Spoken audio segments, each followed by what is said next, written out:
नमस्कार,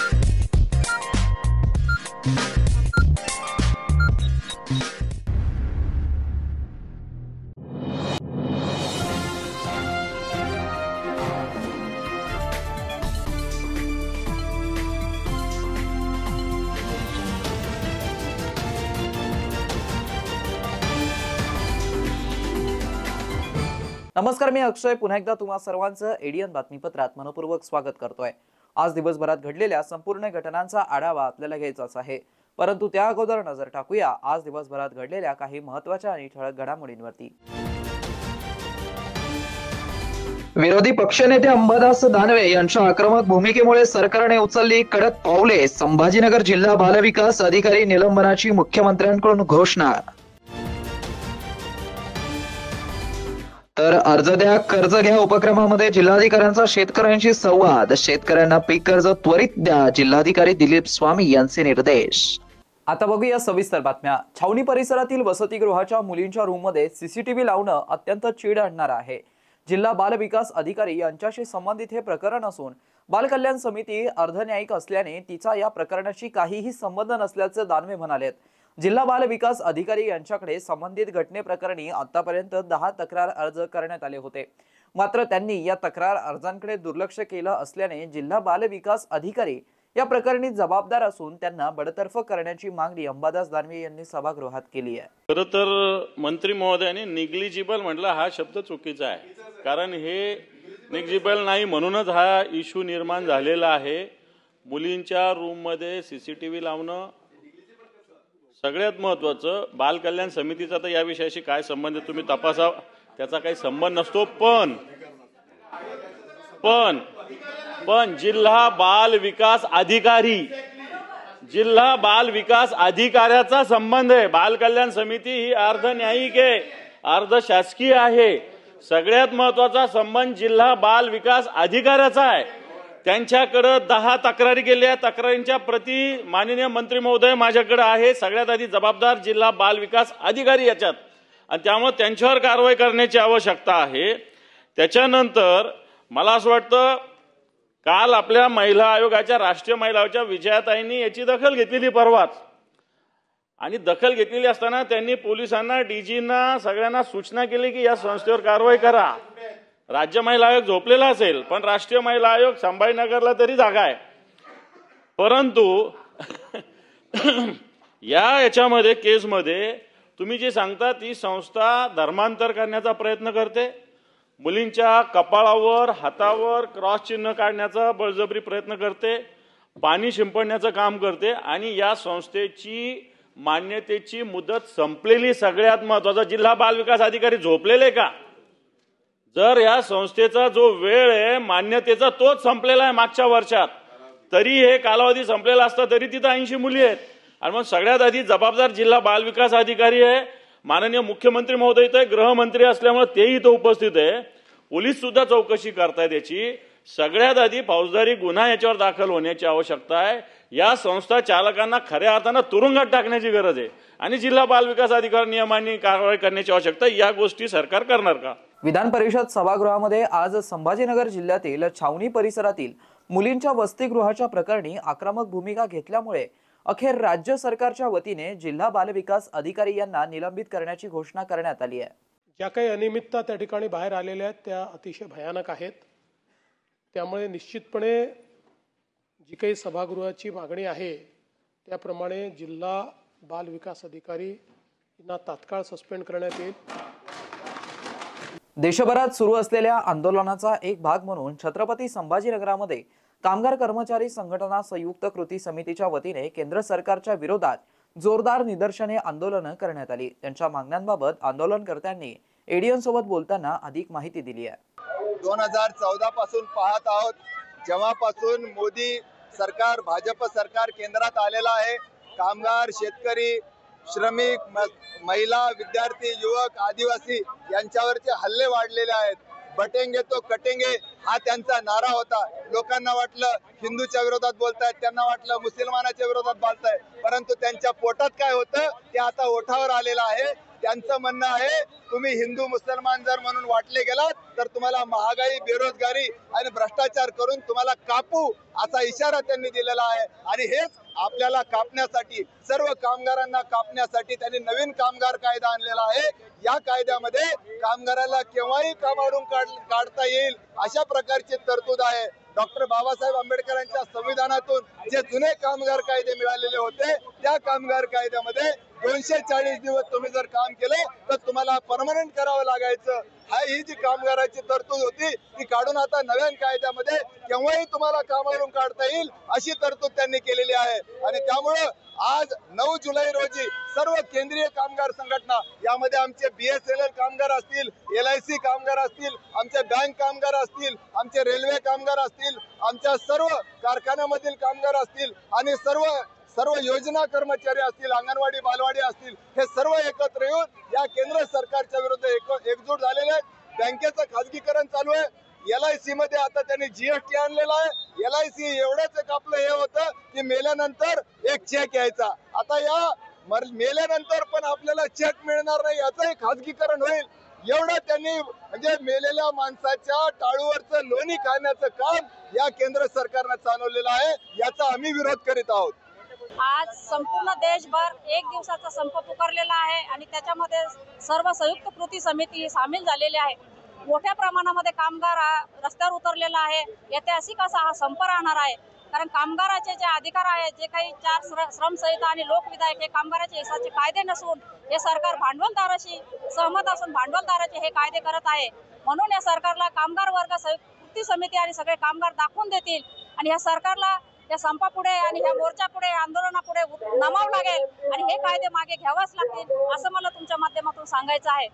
जे काही कामगार आहेत, जे कामगार कॉन्ट्रॅक्ट कामगार आहेत, जे स्कीम वर्कर आहे, या स्कीम वर्करला किती दिवस काम करावं लागेल स्कीम मध्ये हे सांगता येत नाही। जवळपास 20 वर्ष शालेय पोषण आहाराला झालेले आहेत, आशांना झालेले आहेत, अंगणवाड्यांना झालेले आहेत। ह्या कामगारांना कधी कामगाराचा दर्जा देणार आहे?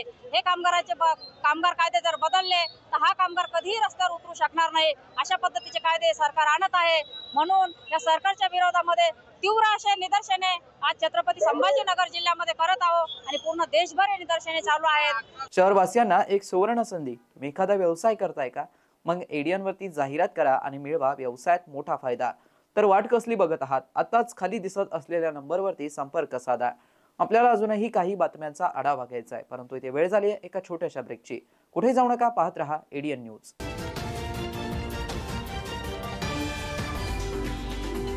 तब्बल 100 वर्षांपासून यशस्वी विद्यार्थी घडवणारे मराठवाड्यातील पहिले महाविद्यालय असलेले शासकीय ज्ञानविज्ञान महाविद्यालय छत्रपती संभाजीनगर या महाविद्यालयात नव्या शैक्षणिक वर्षात अर्थात 2025 आणि 26 मध्ये प्रवेश घेण्याची पुन्हा सुवर्ण संधी। BA, BSc आणि MA साठी प्रवेश खुले आहेत। BA मध्ये निवडा तुमच्या आवडीचे विषय, भाषा विषयाबरोबरच इतिहास, मानसशास्त्र, समाजशास्त्र आणि बरंच काही। मराठी आणि इंग्रजी माध्यमांसाठी स्वतंत्र वर्ग।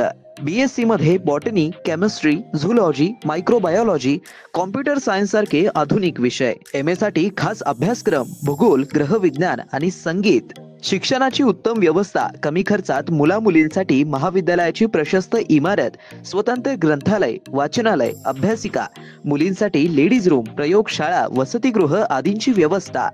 NEP 2020 ची अंमलबजावणी। MPSC, UPSC पूर्व प्रशिक्षणाची खास सुविधा। स्पोर्ट्स, NCC, NSS आणि स्किल बेस्ड कोर्सेससह तुमच्या सर्वांगीण विकासाची हमी। प्रवेशासाठी आजच संपर्क करा। कला शाखेसाठी 9823 139664, BSc साठी 9823 04 23 59, 11वी विज्ञानसाठी 9503 81 89 94 आणि 11वी कला शाखेसाठी 9922 90 09 34। तर वाट कसली बघताय? आजच तुमच्या उज्ज्वल भविष्याची निवड करा। शासकीय ज्ञानविज्ञान महाविद्यालय, एज्युकेट, एम्पावर, एनलाइटन। मनोवृत्ती घडवा, भविष्य घडवा। आजच आपला प्रवेश निश्चित करा। 10वी 12वी झाली, आता पुढे काय? शहराच्या मध्यवर्ती ठिकाणी असलेल्या महाविद्यालयाच्या शोधात आहात तर सर्व विद्यार्थ्यांसाठी एज्युकेशनचा मास्टर स्ट्रोक विवेकानंद शिक्षण संस्था संचालित विवेकानंद कला सरदार दलीप सिंग वाणिज्य व विज्ञान महाविद्यालय समर्थनगर छत्रपती संभाजीनगर NEP राष्ट्रीय शैक्षणिक धोरणानुसार BA, BCom, BSc, BBA 2025 व 26 साठी प्रवेश प्रक्रिया व नोंदणी सुरू झाली आहे। यशवंतराव चव्हाण महाराष्ट्र मुक्त विद्यापीठ नाशिक व इंदिरा गांधी मुक्त विद्यापीठ दिल्ली हे अभ्यास केंद्र उपलब्ध आहेच, परंतु आपल्या शहराच्या मध्यवर्ती ठिकाणी प्रशस्त इमारत, 3ही विद्याशाखा, 16 विषयामध्ये PGचे अभ्यासक्रम शिवाय 11 विषयात PhD रिसर्च सेंटर, गुणवत्तापूर्ण व दर्जेदार शिक्षण, 50 वर्षांची उज्ज्वल परंपरा, सुसज्ज ग्रंथालय, ओपॅक, लिस्ट आणि रिमोट ऍक्सेसची सुविधा, आधुनिक विज्ञान प्रयोगशाळा, सुसज्ज क्रीडा विभाग, राष्ट्रपतींच्या हस्ते गौरवप्राप्त विद्यार्थ्यांचा महाविद्यालयात सहभाग, दिव्यांगांसाठी स्पेशल कॉम्प्युटर लॅब, व्यक्तिमत्व विकासासाठी NCC आणि NSS, स्पर्धा परीक्षेसंदर्भात मार्गदर्शन, शासनाच्या सर्व शिष्यवृत्ती योजना उपलब्ध, शिवाय स्वाधार योजनेच्या विद्यार्थ्यांना परिपूर्ण लाभ। प्रवेशासाठी संपर्क 0240 23 65 845, 0240 23 65 844, 0240 23 65 813, कार्यालयीन संपर्क 0240 23 65 801। आजच आपला प्रवेश निश्चित करा आणि द्या आपल्या करिअरला बूस्टअप। अनेकांच्या मनात स्वप्न असते की देशाची सेवा करायची, परंतु काही लोकच योग्य प्रशिक्षण घेऊन ते वास्तवात पूर्ण करतात। वास्तविक सैनिक बनणे सोपं काम नाही, कारण प्रशिक्षणाच्या मैदानापासून ते युद्धाच्या रणांगणापर्यंत प्रत्येक क्षण संघर्षमय असतो। फक्त जो इमानदार, समजूतदार असेल आणि ज्याची इच्छाशक्ती प्रबळ असेल असाच व्यक्ती या क्षेत्रात टिकू शकतो। प्रत्येक वर्षी अनेक परीक्षार्थ्यांना यश प्राप्त होते, ते फक्त आणि फक्त गरुडचे अकॅडमी। पंख आम्ही देतो, उंच भरारी तुम्ही घ्या।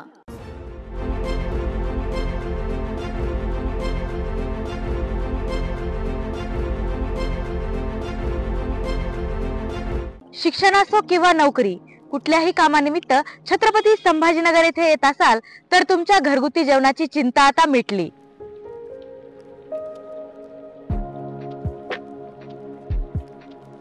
नमस्कार, मी पूजा दाता। माझं कॉलेजचे शिक्षण पूर्ण झाल्यावर मी काही वर्ष नोकरी केली, काही वर्ष गृहिणी होते आणि नंतर रुचिरा स्वयंपाकघर सुरू केलं। रुचिरा स्वयंपाकघर सुरू करण्यामागे उद्देश व्यवसाय हा नव्हता, माझी आवड हा महत्त्वाचा उद्देश होता। तो मी स्वतःच्या जागेत 2009 सालापासून खडकेश्वर येथे सुरू केला तेव्हा अतिशय छोट्या प्रमाणात सुरू झाला होता तो। त्याचं स्वरूप आता खूप मोठं झालंय। आपल्या आजूबाजूला गव्हर्नमेंट ऑफिसेस, शिकणारे विद्यार्थी हे बरेच असल्यामुळे त्यांना त्यांच्या घरासारखं स्वयंपाक जेवण इथे मिळतं, म्हणून बरेच सारे लोक लंच ब्रेकमध्ये येतात। रुचिरा स्वयंपाकघरात कटाक्षाने मी क्वालिटी आणि क्वांटिटी मेंटेन करण्याचा प्रयत्न करते।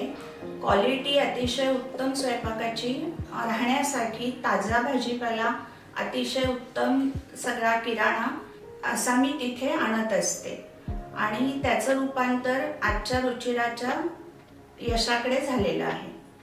आपल्याकडे येणारा वर्ग हा जास्तीत जास्त नोकरदार वर्ग आणि विद्यार्थी आहेत। ते घरापासून दूर असतात, काही लोकांच्या बदल्या होऊन संभाजीनगरला आलेले असतात किंवा शिक्षणानिमित्त आलेले असतात।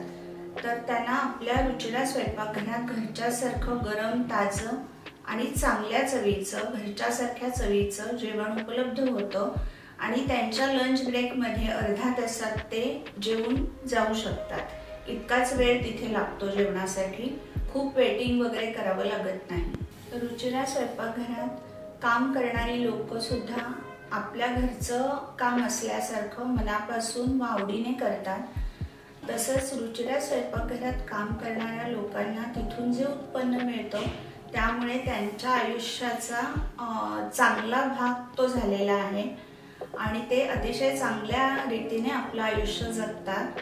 त्यामुळे त्यांना रुचिरा स्वयंपाकघराबद्दल जास्त आत्मीयता वाटते। रुचिरात बनवलेले मसाले 80% असतात आणि 20% बाहेरचे मसाले असतात आणि थोडीशी चव चटकदार होण्याच्या दृष्टीने माझा प्रयत्न असतो, कारण तरुण वर्ग आपल्याकडे जास्त येत असतो। घरगुती जेवणाच्या चवीसाठी एकदा अवश्य भेट द्या रुचिरा स्वयंपाकघर येथे। मस्त मास्क पहना रे तूने। Thank you sir. वो जान बचाने के लिए पहनना पड़ता है ना सर? रेडीमेड है या टेलर मेड है? ऑनलाइन ऑर्डर किया है सर। एक और है ना सर? देना। बहुत मस्त लगे आपको। ये ना सर। ये ना भाई, जान बचाने के लिए बाइक चलाते वक्त सिर्फ खोपड़े पे मास्क पहनेगा तो खोपड़े को कौन बचाएगा? समझ गया सर। हेलमेट ऑनलाइन ऑर्डर कर, वरना हमेशा के लिए ऑफलाइन हो सकता है। Okay sir. ये ले। चल हम ये भी ऑनलाइन भर दे। हेलमेट पहने, ट्रैफिक नियमों का पालन करे, जिंदगी के सफर को सुरक्षित रखे।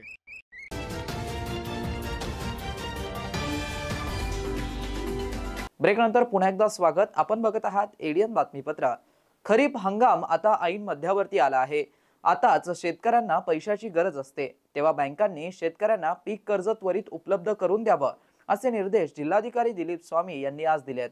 शेतकऱ्यांनी याआधी घेतलेल्या पीक कर्जाचं नूतनीकरण करून बँकांना सहकार्य करावं असं आवाहनही यावेळी जिल्हाधिकारी स्वामी यांनी केलंय। शेतकऱ्यांना वेळेत पीक कर्ज उपलब्ध व्हावं यासाठी जिल्हा प्रशासन व बँक मिळून शेतकऱ्यांपर्यंत पोहोचत आहेत। त्यासाठी जिल्हाधिकारी दिलीप स्वामी यांनी अर्ज द्या कर्ज घ्या असं अभियानही सुरू केलंय। दिनांक 3 ते 10 जुलै दरम्यान हे अभियान जिल्ह्यातील 375 गावांमध्ये राबवण्यात येत आहे। या अंतर्गत आज जिल्हाधिकारी दिलीप स्वामी हे स्वतः चिते पिंपळगाव व चित्तेगाव या ग्रामपंचायतीमार्फत चित्तेगाव येथे आयोजित कर्ज मेळाव्यास उपस्थित होते। चित्ते पिंपळगाव सरपंच पांडुरंग सोनवणे, चित्तेगाव सरपंच सरला सुदाम गावंडे, जिल्हा उपनिबंधक सहकारी संस्था समृद्ध जाधव, तहसीलदार कैलास वाघमारे, जिल्हा अग्रणी बँक व्यवस्थापक प्रेषित मोघे, मंडळ अधिकारी एल सुरपाम, ग्राम महसूल अधिकारी तनुजा जगताप, वंदना खेडकर, कृषी सहाय्यक मंजुषा काचोळे तसेच शेतकरी उपस्थित होते। यंदा सन 2025 साठी जिल्ह्यात 1,54,770 खातेदारांना 1,596 कोटी 63 लक्ष रुपयांचं पीक कर्ज वाटपाचं उद्दिष्ट आहे। त्यापैकी 670 कोटी 55 लक्ष रुपये इतके कर्ज 86,697 शेतकऱ्यांना वाटप झालं होतं, म्हणजेच 42% पीक कर्ज वाटप झालं होतं। आता अभियान सुरू केल्यापासून आज तागायत 6,405 शेतकऱ्यांना 59 कोटी 30 लक्ष रुपयांचं कर्ज वाटप करण्यात आलंय। या हंगामात एकूण आतापर्यंत 93,102 शेतकऱ्यांना 730 कोटी रुपयांचं पीक कर्ज वाटप झालंय, अशी माहिती जिल्हा अग्रणी बँक व्यवस्थापक प्रेषित मोघे यांनी दिली आहे। जिल्ह्यातील 1,87,912 शेतकऱ्यांच्या पीक कर्जाचं नूतनीकरण व्हावयाचं बाकी आहे, तरी शेतकऱ्यांनी आपल्या जुन्या पीक कर्जाचं नूतनीकरण करून घ्यावं असं आवाहनही जिल्हाधिकारी स्वामी यांनी यावेळी केलंय। या मेळाव्यात पीक कर्ज मंजूर झालेल्या शेतकऱ्यांना पीक कर्ज मंजुरीचं पत्रही देण्यात आलंय। विद्यार्थ्यांनी कठोर परिश्रम घेतले पाहिजे। वेळेचं नियोजन करून नियमितपणे अभ्यास केला तर हे निश्चितच यश प्राप्त होत असे प्रतिपादन जिल्हा परिषदेचे मुख्य कार्यकारी अधिकारी तथा प्रशासक अंकित यांनी केलंय। छत्रपती संभाजीनगर जिल्ह्यातून जिल्हा परिषद शाळेतील 5वी 8वी शिष्यवृत्ती NMSS व नवोदय परीक्षेत उत्तीर्ण झालेल्या विद्यार्थ्यांसमवेत संवाद साधण्यासाठी आज जिल्हा परिषदेतील वेरूळ सभागृहामध्ये शिक्षण विभागाच्या वतीने कॉफी विथ स्कॉलर या उपक्रमाअंतर्गत उत्तीर्ण विद्यार्थ्यांसमवेत संवाद कार्यक्रमाचं आयोजन करण्यात आलं होतं। यासाठी प्रत्येक तालुक्यातून उत्तीर्ण झालेल्या 6 ते 7 विद्यार्थ्यांना बोलवण्यात आलं होतं। पालक शिक्षक स्वयंप्रेरणेने या कार्यक्रमासाठी उपस्थित होते। स्पर्धात्मक परीक्षेची तयारी करण्यासाठी विद्यार्थ्यांनी आतापासूनच 5वी ते 10वीच्या पुस्तकाचं वाचन करावं। भविष्यात कोणती शाखा निवडायची आहे यासाठी आतापासूनच प्रयत्न करावं।